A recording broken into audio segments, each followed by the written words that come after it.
And with just 27 days to go until President-elect Trump's inauguration, House Republicans could be barreling towards another speaker fight to kick off the new year. Allies of Speaker Mike Johnson are reportedly urging President-elect Trump to publicly reaffirm his support to avoid a messy, protracted battle that could delay the certification of his own victory. Joining us now, former White House Chief of Staff for President Trump, Mick Mulvaney, and host of the Aggressive Progressive podcast, Chris Hahn, both NewsNation contributors and both of the gentlemen that we love to have on a morning. So, Mick, let's go ahead and jump right in there. How much help does Speaker Johnson need right now? Because we know Republicans have a slim majority in the new Congress and tensions are high. So is his position in jeopardy, and would a phone call or some type of signaling from the president-elect help to secure things? I've talked to a lot of my friends in the House, and they all say pretty much the same thing, which is nobody else wants the job.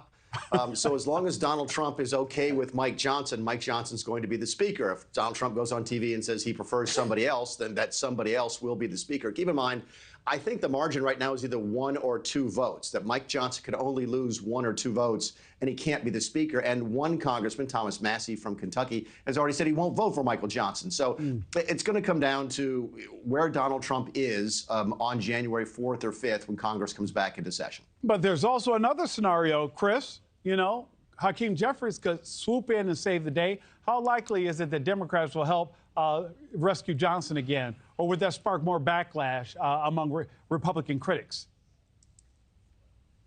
Look, if Johnson wants to make a deal with the Democrats, they're all ears. But nobody jumps in and saves somebody's speakership for free, right? I think that was what Kevin McCarthy expected about 1.5 years ago, and he was sorely mistaken. Had Kevin McCarthy made a deal with Hakeem Jeffries, he'd still be speaker today, but he did not do that. So I don't expect that to happen, barring Johnson, making that call to Jeffries.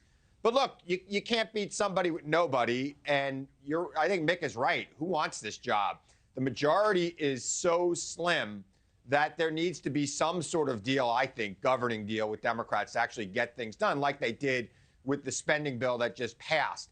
So I think that it would behoove Johnson and Jeffries to get together over this holiday break and figure out something that will allow the Congress to function appropriately for the next 2 years. You know, yesterday, gentlemen, we were talking about how Mr. Trump made news over the weekend talking about different things like floating the idea of the U.S. buying Greenland, and he's calling for the U.S. to retake the Panama Canal. And we have a little bit of sound. I want to chat with both of you about it on the other side.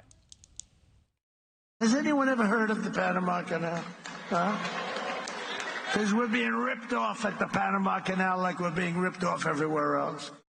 Mick, you've heard of the Panama Canal. Are we being ripped off? And what is up with Mr. Trump? What is he angling for here?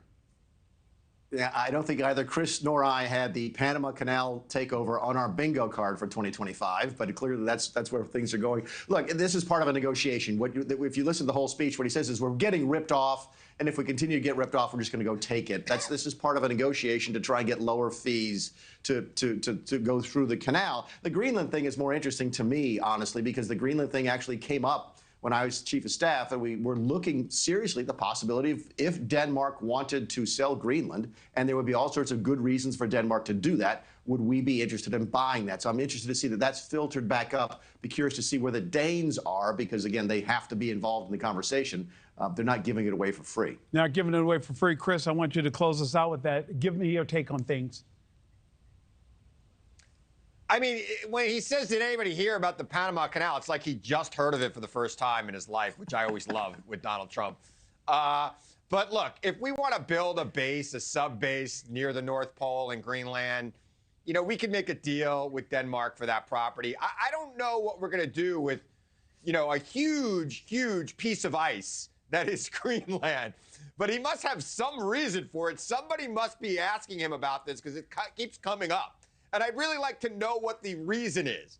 And I think that should be one of Mick and I's goal over the next, 6 months, to try to understand why Donald Trump is obsessed with Greenland. Does it have something to do with Santa Claus right here on Christmas, Nick? It might. And I'm thinking that it might have something to do with maybe the NORAD Santa tracker needs to be placed in Greenland so we have a better understanding of what's going on. But, I mean, that's as good a reason as any, if you ask me. Thanks for watching, everybody. Go to joinnn.com to find NewsNation on your television provider.